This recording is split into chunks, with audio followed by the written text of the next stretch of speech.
Hey everybody, my name is Daniel Marquez, and this is my video response.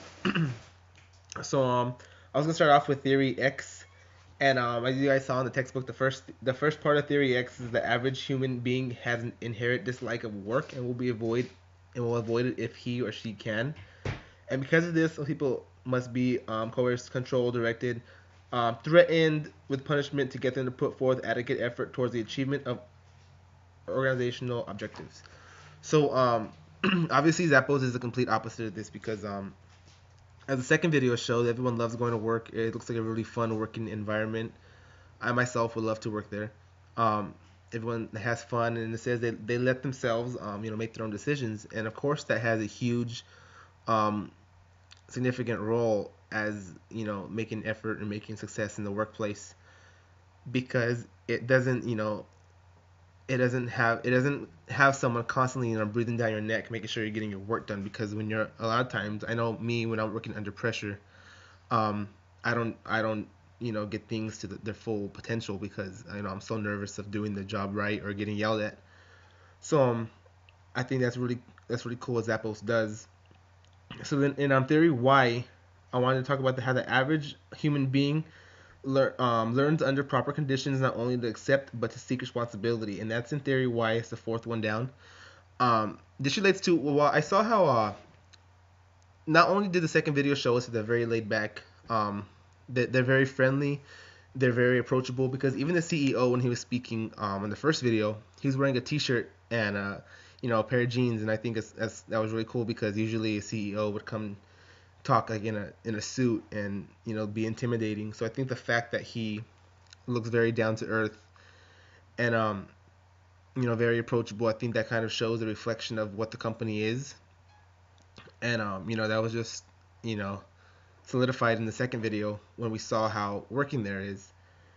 And I think this really makes Zappos successful because um, I think when you're working with them, you might think like you're working with your friends, or you might get the feeling that you're working with someone who genuinely cares about your well-being and is not only treating you as a customer, as another person giving them money, paying their bills, but as someone who has a need and they're willing to fulfill it for us. I think that's great. I think more companies need to take that approach because customer service is one of the biggest things, I believe, because if you're not satisfied, you're not going to go back to that company. You're not going to want to go back and spend your money and order any more products unless you are satisfied.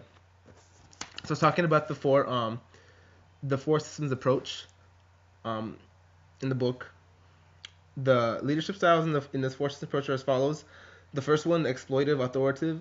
I think this is that's not what Zappos does, because they have it says here that an autocratic organization similar to McGregor's Theory X form, motivation occurs through fear and threats, um, and information flows down the hierarchy. There's probably no fear or threats made. I know they probably get their work done. I'm sure there's regulations they need to follow. I'm sure they need to get their jobs done in a timely manner, and if they don't, they'll be reminded and scolded. But I don't think any of the employees are fear their supervisors or fear getting yelled at or getting fired for simple mistakes. Um, I think it's more like the benevolent, authoritative, what was that, theory or system, where motivation occurs through both rewards and threats. So yeah, I'm sure there's rewards, but I'm sure they motivate you by if you're not doing your job, they'll kind of remind you, give you a pep talk, maybe give you some advice on how to work quicker, more efficiently, and get the job done and reach success in the company, and reach the goal as a whole group and organization. So on bottom line, I think Zappos is a great place to work for, and obviously they show their success as I think that one of the videos showed they were just sold to Amazon for 1.2 billion. So this theory, this form of organization is definitely working. So maybe more companies need to follow it. Thanks everybody. Hope you enjoyed the video. See you guys next week.